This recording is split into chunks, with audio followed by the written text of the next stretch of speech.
Week 1, I feel like everyone's excited. Everyone, especially how we ended last season, just to get that bad taste out of our mouth. Week 1 of the football season is here, and Travis Etienne has got that right. Everybody is excited. We've got Frank Frangie in the building. I know Frank's excited. Oh, man, I'm ready. I won't even sleep Saturday night. I'm that guy. Did you stay up past your bedtime last night watching that game? I tried. I fell asleep for a while.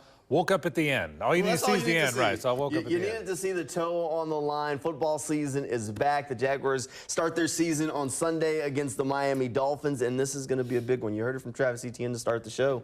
Look, they're excited, and the way last season ended, some of those guys still remember that. They're really holding it hard. Doug Peterson has talked about that. The players, as you just heard, Travis Etienne talked about that.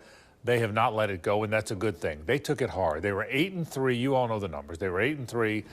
Looked like a lock to win the division for a second consecutive year, and then it all fell apart. They were 1-5 down the stretch. They've been asked about it 1,000 times. They've grinded on it.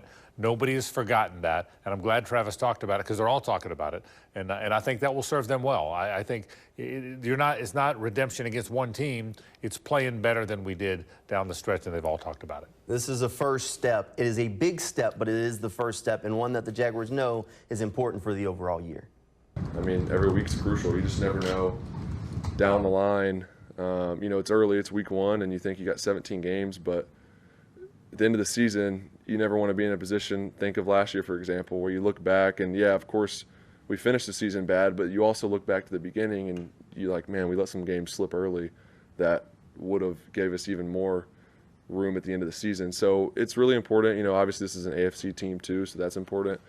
But every game is crucial, and you put everything into it, and you just try to go 1-0 each week, and you got to keep that tunnel vision for 17 weeks straight. I mean, that's what it is. So we got to start with just one, though, this week. Important, always, just because that's what we've been doing all preseason. And then, obviously, you think you have a recipe, you don't want to see your recipe have to change and stuff just because you didn't get the goal that it didn't look how you wanted it to look coming out for week 1. Then, you know, some of the guys might panic and stuff just because we put so much effort and everything into it. You obviously want your stuff to look how it's supposed to look. I really like the way Foye can put it, the recipe. Look, the Jaguars feel like they have a pretty good recipe, but you also got to see it work out there on the field, because if the recipe don't work, then you feel like you might have to change something. They've got a good plan. There's no question about it. I will say this, and I caution everybody watching this, it's a long season. You heard the guys talk about that. This is a long season. It's 17 games.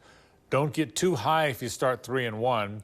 Don't jump off bridges if you start 1-3. It's a long thing. The key is to play well out of the gate, to get adjusted to the new defense out of the gate, to have all those healthy guys, Christian Kirk, Trevor, all back together and healthy again, and play well. I've said this from day one.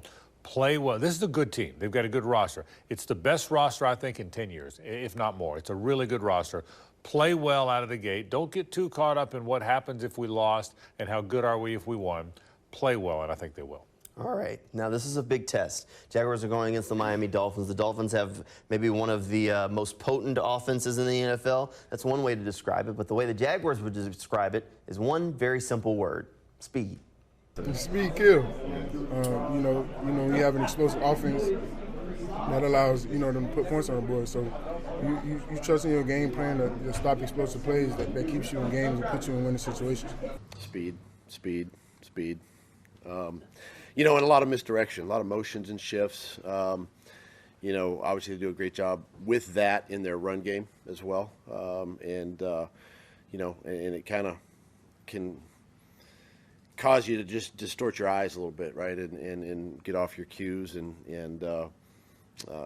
that's where some of the big plays have come, for them. And obviously, we know Tyreek and Waddle and the guys. I mean, just a lot of speed, and something that we've, we got to be able to at least try to match. Otherwise, be in the right position. Speed makes them dangerous, Frank, and it's tough. It's tough to combat speed.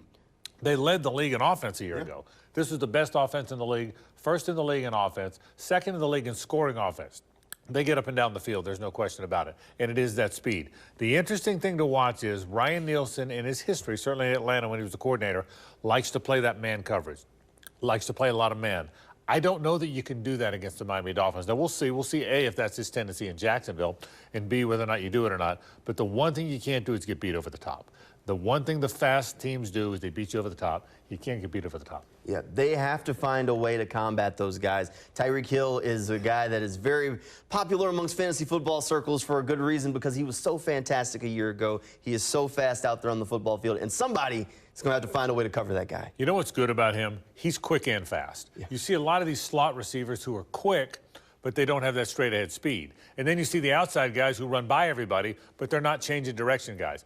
Tyreek Hill is about as good as I've seen in the league, maybe ever, as far as being really fast and really quick and a change direction guy. He is really a problem. Jalen Waddle's a good player. Their running backs are both fast. Achane and Mostert are both fast too. But Tyreek Hill is the problem, man. Whoever's got him is going to be really good on offense. You've got to find a way to control Tyreek Hill. I think it's one of the keys to the game. All right, one thing that is also worth talking about here, the Jaguars named their 5 team captains this week. One of those guys, Evan Engram, this is his first time being a team captain. He's been a leader on this Jacksonville team since he got here. We talked to Evan Engram in the locker room, and he said that getting that C on his jersey just really means a lot to him. First time, it means a lot to me, honestly. Something I will never take lightly. Just being trying to be an example every single day, trying to lead by example, and just push guys in the right direction. And the way this team has come together over the last couple of years that we've all been here, and all the new guys coming in, guys here, just to have that C on the chest, it means a lot to me, and something that I'm going to take head on, hold myself to a really high standard, to continue to be that example and find ways to even better myself than I am now. So it definitely means the world to me. God has been so great in my career, and this is definitely one of the biggest blessings I've ever gotten in my career. Definitely going to take it head on. You got to love that for a guy like Evan Engram. He has done everything the right way. He's one of the hardest working guys on the team, and now he's officially a team captain. Congratulations to Evan Engram. He's really a good story, too. Think about this. He was so disenchanted with the Giants, he almost gave up football. Came here and found himself and loved it the minute he got here. He's such a hard worker. He's the first guy on the field. He's the last guy to leave the field. Everybody knows his routine. This guy went from not sure football was his thing to being one of the best leaders, one of the best players, one of the best guys in the locker room. Evan Engram is an incredible success story, maybe one of the best success stories on the team. He has earned that captain's role. There's no question about it. I'm like you, Jamal. I'm really happy for Evan. All right, we're going to talk more about the Jaguars matchup with the Miami Dolphins that's set for Sunday. That's a 1 o'clock kick. We'll talk about some of the matchups that matter for the Jags coming up next when Teal The Show returns. Welcome back here into Teal The Show. All right, let's dive into this game a little bit, Frank. So the Miami Dolphins, we talked about the speed on their offense, but the guy who's kind of the maestro of their orchestra, Tua Tagovailoa. He's a guy we've been talking about since he was at Alabama. Teams were tanking for Tua, and he's turned into a pretty good quarterback in the league. He's a very good player. He's limited in some ways, though. He's not a big-armed guy. He's not a guy. This isn't Patrick Mahomes who's going to throw off his back foot even when you get to him. He's got to step into his throws. He's not a guy that's going to take off and run like Lamar Jackson. He's not big and seeing over the defense like Trevor is. So he's a good player. If you give Tua time, and that's the key, and he can step into his throws, he's very good. He got that extension for a reason. He's accurate. He's tough. His team trusts him. But if you get pressure on him, he's a different guy. Again, there's some quarterbacks in the league that are so strong-armed, Josh Allen among those, they can be on their back foot and still fire it in there. He's not that guy. He needs time. He needs to step into his throws, gets the ball out very quickly. He's a very good player, but you can affect him with the pass rush, and that's a big part of this game. So you mentioned affecting him with the pass rush. The one way, at least I see it, Frank, I think maybe the key for the Jaguars to try and slow down that Dolphins offense is the defensive line to get to Tua and to contain that running game. There are some moving pieces on that Dolphins offensive line, a couple of new faces there. Do you see it the same way? And I mean, that's the strength of the Jaguars defense, too. I do see it the same way. And I can tell you in Miami, the people that I know in Miami, the offensive line is their concern. They know they've got really good receivers. They know when Tua has time and can step into his throws, he's very good. And those two running backs, one of the most underrated running back rooms in the league. But they're concerned about the line. And I think the Jags defensive front, we haven't seen it all together. We haven't seen it in this scheme when Josh Hines, Allen, and Trayvon Walker are going to have their hand on the ground the whole time. We haven't seen Eric Armstead even in the preseason yet. So there's a lot of newness here. And Ryan Nielsen's new, the coordinator. But yes, to your point, I think the defensive front is going to be one of the strengths of this team.